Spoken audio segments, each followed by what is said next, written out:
Brought to you by TechnoSpark 20 series smartphones. I'm superhuman. कि Bharatiya Janata party लड़ाई में आज के दौर में लड़ाई से बाहर हो चुका है। भारतीय जनता पार्टी लड़ाई से बाहर हो चुका है। राम की शिक्षा स्थली रही है बक्सर। लोग कहते हैं कि शिक्षा स्थली रही है बक्सर, लेकिन आज भी एक भी श्री राम के नाम पर भी उन्होंने एक कॉलेज, एक स्कूल का निर्माण नहीं किया। चाहे वो शेरनी का दूध है जो पिएगा दहाड़ेगा। इस प्रकार से बक्सर के इस चुनावी संग्राम में इस बार बीएसपी ने अपने दमदार कैंडिडेट जो प्रदेश प्रभारी हैं उनको उतारा है। मेरे साथ अनिल चौधरी जी हैं। हम उनसे बात करने का प्रयास करें किस प्रकार से वो कैंपेनिंग कर रहे हैं, चूँकि नामांकन इनका बाकी है, 14 तारीख को नामांकन करने वाले हैं। ऐसे में किस प्रकार से सर देखते हैं इस बार जो चुनाव लड़ रहे हैं उसको?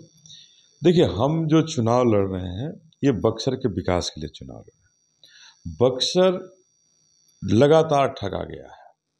बक्सर की तमाम आवाम अपने आप को ठगा हुआ महसूस करती है और ऐसा लगता है कि बक्सर में कभी कोई सांसद ने किसी भी विकास के कार्य में ध्यान नहीं दिया, न कोई विकास का कोई कार्य किया, जिस वजह से हमारा बक्सर सबसे पीछे गया। मैं बक्सर का बेटा हूं और तमाम उन विकास के खोखले दावे को दरकिनार करते हुए जो विकास नहीं हुआ, उन विकास के कार्यों को करने के लिए मैं यहाँ आया हूँ।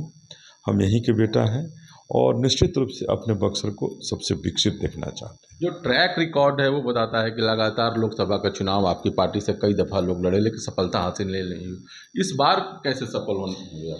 देखिए, आप जो कह रहे हैं ट्रैक बता रहा है। 2009 में बहुत कम मतों से हमारी पार्टी 4200 मतों से यहाँ हम हारने का काम किए थे। बहुजन समाज पार्टी हारने का काम किया। उस समय एक ये रहा था जिसके कारण हम लोग हमारी पार्टी की जरूर मेहनत कमी रही होगी। हम उतने जनता के बीच नहीं पहुंच पाए, लेकिन आज बहुजन समाज पार्टी तमाम गांवों में पहुंची है और बक्सर के किसी भी गांव को हम लोग छोड़े नहीं हैं, हर गांव तक टच किया। 207 पंचायत है, 207 पंचायत के हर गाँवों को हमने देखा है, गाँवों की समस्याओं को देखा है। तो निश्चित रूप से मैं इस बार यह कह सकता हूं कि बहुजन समाज पार्टी गांव की रूपरेखा को मजबूत करने के लिए, गांव का जो हमारा किसान की जो परेशानी है, किसान भाइयों की, हमारे झोपड़ी में रहने वाले माताओं बहनों की जो समस्या है, नालियों और गलियों की जो समस्या है, उन तमाम गलियों को देखा है, हमने घूमा है, पैदल चल करके देखा है, वहाँ के लोगों के झोपड़ियों में रह करके हमने देखा है कि क्या हमारे लोग रहते हैं, कैसे हमारे लोग रहते हैं। इसलिए उन सब को ट्रैक रिकॉर्ड की बात कर रहे हैं आप, तो ट्रैक रिकॉर्ड राजद से लगभग बराबर रहा है हमारा। 2000 किससे लड़ाई मानते हैं आप इस बार? देखिए, इस बार जो लड़ाई है, हमें ऐसा लगता है कि भारतीय जनता पार्टी लड़ाई में आज के दौर में लड़ाई से बाहर हो चुका है। भारतीय जनता पार्टी लड़ाई से बाहर हो चुका है। तमाम वादे कर सकते हैं, दावे कर सकते हैं, लेकिन लड़ाई में वो नहीं है।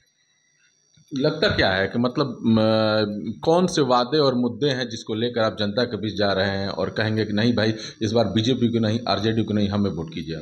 देखिए, हमने कहा कि तमाम विकास की बातें, हम बाबा साहब को मानने वाले लोग हैं। बाबा साहब को का जो सपना था, जो उनका मिशन था, उस मिशन को पूरा करने के लिए हम लड़ रहे हैं।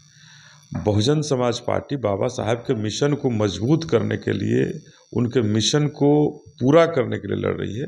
जैसे बक्सर में राम के नाम पर लोगों ने छला है बक्सर को, वहाँ राम के नाम पर राम की शिक्षा स्थली रही है बक्सर। लोग कहते हैं कि शिक्षा स्थली रही है बक्सर, लेकिन आज भी एक भी श्री राम के नाम पर भी उन्होंने एक कॉलेज, एक स्कूल का निर्माण नहीं किया। अगर श्री राम की शिक्षा स्थली रही है, उस बक्सर में श्री राम के नाम पर एक शिक्षा संस्थान नहीं होना क्या दर्शाता है? ये दर्शाता नहीं है कि हम श्री राम के नाम पर वोट लिए हैं, हम श्री राम के नाम पर ठगे हैं। तो हम इस बात को, इस भरोसा को कायम करना चाहते हैं बक्सर कि अगर हमारे श्री राम की शिक्षा नगरी रही है हमारी बक्सर, तो मैं यहाँ अम्बेडकर यूनिवर्सिटी बनाऊंगा। और अम्बेडकर यूनिवर्सिटी बनाने की इसलिए ज़रूरत है कि आज तक बक्सर में एक कॉलेज है, तमाम आबादी हमारी इतनी बढ़ी, इतना बोझ बढ़ा है उस पर। यहाँ के तमाम बच्चे और बच्चियाँ जो सक्षम हैं बनारस जाते हैं, पढ़ने के लिए, कुछ पटना चले जाते हैं और बक्सर शून्य विहीन हो जाता है। तो इस स्थिरता को दूर करने के लिए हमारा पहला ये है कि हम यहाँ अंबेडकर यूनिवर्सिटी बनाएं और हर प्रखंड में कॉलेज खोलने की हमारा है कि हर प्रखंड में कॉलेज खुले, जिससे लोग निर्भीक होकर के हमारी बेटियां जो हैं, बेटे जो हैं कॉलेज जाएं। और बाबा साहब का जो सबसे पहला जो नारा था कि शिक्षा ही वो शेरनी का दूध है जो पिएगा दहाड़ेगा। जिस प्रकार से चुनाव चल रहा है, लगातार जो दोनों बड़ी पार्टियां हैं आरक्षण की बात करती हैं, लालू जी ने भी मुस्लिम आरक्षण की बात की, और जो भारतीय जनता पार्टी है वो कह रही है कि भाई ओबीसी का आरक्षण देकर मुस्लिमों को दे दिया जाएगा। कई जगह ऐसा किया गया है। अब देखिए, ये जो आरक्षण की बात कही जा रही है और धर्म की बात कही जा रही है, हम तो ये कहना चाहेंगे कि जब चुनाव आता है मुख्य मुद्दा से भटकाने के लिए ये आरक्षण की बात लाते हैं, ये मुस्लिम और हिंदू की बात लाते हैं। अगर मुद्दा होता कि हमें नौकरियां कितना दे रहे हैं, मुद्दा तो पहला है कि नौकरियां कितना दे रहे हैं, जब कोई वैकेंसी ही नहीं निकल रही है तो आरक्षण किस बात का। हम तो कहना चाहते हैं कि हमारे कितने लोगों को नौकरी मिल रही है। बीएसपी का मुद्दा रोजगार है, हमारा मुद्दा रोटी कपड़ा और मकान है, ये सब है।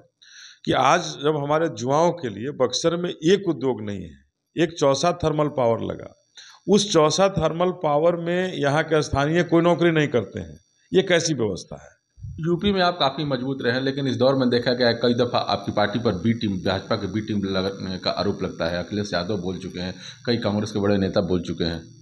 देखिए, ये तो बी टीम जो कहते हैं वो अपने गिरेबान में जाके, अभी हम यही बक्सर की बात कर रहे हैं, तो बक्सर में तो खुलेआम जो यहाँ के कैंडिडेट रहे हैं राजद के, वो कभी आरएसएस में होते थे और भारतीय जनता पार्टी के से चुनाव भी लड़े हैं। और बीजेपी वाले जो कह रहे हैं कि हम लोग छोटे भाई और बड़े भाई हैं, तो ये तो बता रहा है कि बी टीम कौन है।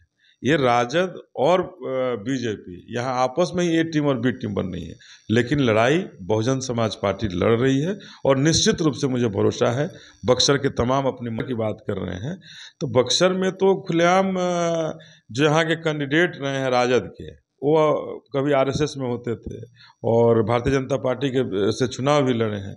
और बीजेपी वाले जो कह रहे हैं कि हम लोग छोटे भाई और बड़े भाई हैं, तो ये तो बता रहा है कि बी टीम कौन है।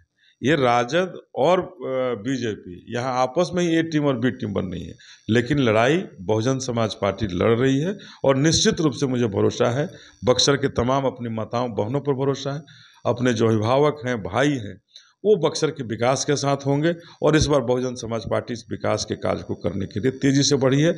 आज जो हमारी समस्याएं हैं कि जिनकी चर्चा कर रहे हैं, वो कृषि मंत्री रहे हैं, हमारे बिहार के कृषि मंत्री रहे, और कृषि मंत्री रहते हुए बक्सर के लिए उन्होंने क्या किया। बक्सर के एक विधानसभा से, बक्सर लोकसभा के एक विधानसभा से वो विधायक भी हैं, लेकिन आज तक हमारे बक्सर के लिए न नहरों की लंबाई को 1 इंच उन्होंने बढ़ाया, न नहरों में पानी की गारंटी उन्होंने दी, न हमारे खेतों के जो उपज हुए, जो फसल जो उपजे, उनकी कीमत मिली।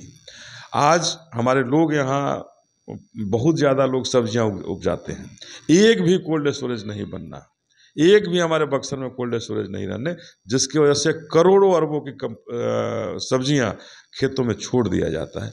इन सब को हमने देखा है और इनको मुद्दा ही नहीं बना रहे हैं।